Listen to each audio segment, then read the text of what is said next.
Once upon a midnight dreary, while I pondered, weak and weary, over many a quaint and curious volumes of forgotten lore, while I nodded, nearly napping, suddenly there came a tapping, as of someone gently rapping on my chamber door.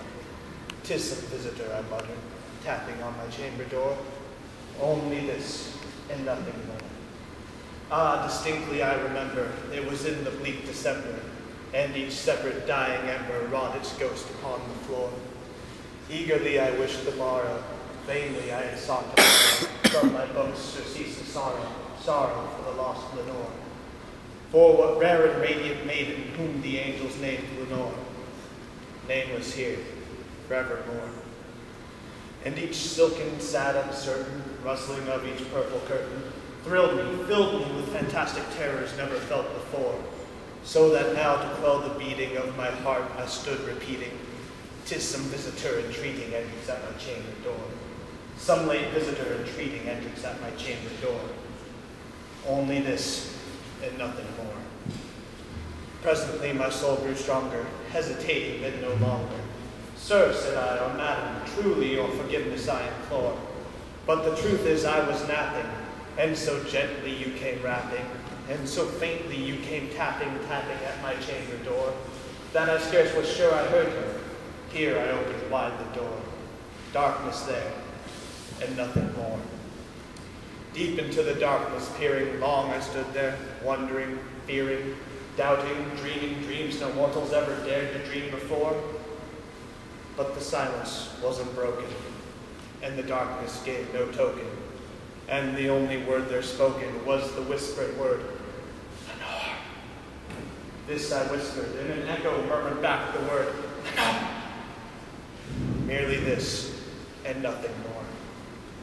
Back into my chamber turning, all my soul within me burning, soon again I heard a tapping somewhat louder than before. "Surely," said I, "surely that is coming from my window lattice. Let me see then what thereat is in this mystery explore. Let my heart be still a moment in this mystery explore. 'Tis the wind and nothing more." Open here I flung the shutter, when, with many a flirt and flutter, in there stepped a stately raven from the saintly days of yore. Not the least obstinance made he, not a moment stopped or stayed he, but with mine of lord or lady perched upon my chamber door, perched above a bust of palace just above my chamber door, perched and sat, and nothing more. Then this ebony bird beguiling my sad face into smiling, by the grave and stern decorum of the continents it wore. "Though thy crest be shorn and shaven, thou," I said, "art sure no craven, ghastly, grim, and ancient raven, wandering from the nightly shore. Tell me what thy lordly name is on the night's Plutonian shore." Quoth the raven, "Nevermore." Much I marveled this ungainly fowl to hear discourse so plainly, though its answer little meaning, little relevancy bore. For we cannot help agreeing that no living human being ever yet was blessed with seeing bird upon his chamber door. Bird or beast above the sculptured bust above his chamber door, with such name as Nevermore. But the raven, sitting lonely on the placid bust, spoke only that one word, as if his soul in that one word he did outpour. Nothing further than he muttered, not a feather than he fluttered, till I scarcely more than uttered, "Other friends have flown before. On the morrow he will leave me as my friends have flown before." Then the bird said, "Nevermore." Startled at the stillness broken by a reply so aptly spoken, "Doubtless," said I, "what it utters is its only stock in store, caught from some unhappy master, whom unmerciful disaster followed fast and followed faster, till his songs one burden bore, till the dirges of his hope that melancholy burden bore, of nevermore." But the raven, still beguiling all my sad soul into smiling, straight I wheeled a cushioned seat in front of bird and bust and door. Then upon the velvet sinking, I betook myself to linking, fancy under fancy thinking, what this ominous bird of yore, what this grave, ungainly, ghastly, gaunt, and ominous bird of yore meant in croaking, nevermore.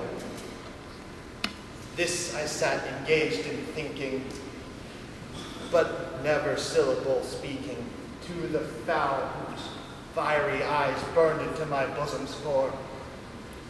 This and more I sat divining, while my head at ease reclining, on the cushion's velvet lining that the lamplight gloated o'er, but whose velvet lining with the lamplight gloating o'er, she shall press, nevermore.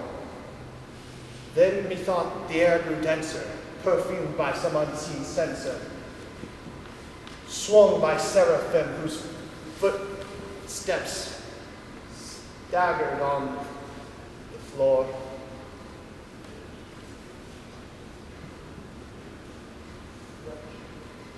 Wretch, I cried, thy God hath led thee. By these angels he has sent thee. Respite, respite, and nepenthe from thy memories of Lenore. Quaff, oh quaff.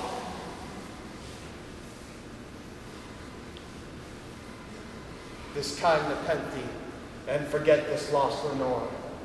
Quoth the raven, nevermore. Prophet, I said, bird of evil, prophet still if bird or devil.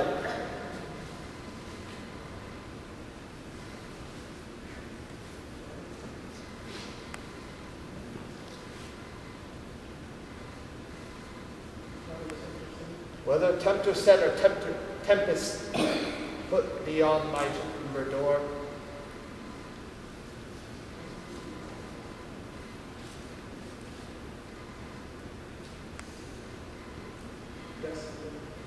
desolate yet undaunted, by the desert land enchanted, on this house of horror haunted, tell me, truly I implore, is there balm in Gilead? Tell me, I implore. Quoth the raven, nevermore. Prophet, said I, thing of evil, prophet still if bird or devil, by the heaven bent above us, by the God we both adore. Tell this soul with sorrow laden, if within the distant aided, it shall clasp a sainted maiden, whom the angels named Lenore. Clasp a rare and radiant maiden, whom the angels named Lenore. Quoth the raven, nevermore. Be that word or sign of parting, bird or fiend, I shrieked up starting. Get thee back into the tempest in the night's Plutonian shore. Leave no black plume as a token of this lie thy soul hath spoken. Leave my loneliness unbroken. Quit the bust above my door. Take thy beak from out my heart, and take thy form from off my door. Quoth the raven, nevermore. And the raven, never flitting, still is sitting, on the pallid bust of Pallas just above my chamber door. And its eyes have all the seemings of a demon's that is dreaming. And the lamplight o'er him streaming throws his shadow on the floor. And my soul from out that shadow that lies floating on the floor shall be lifted nevermore.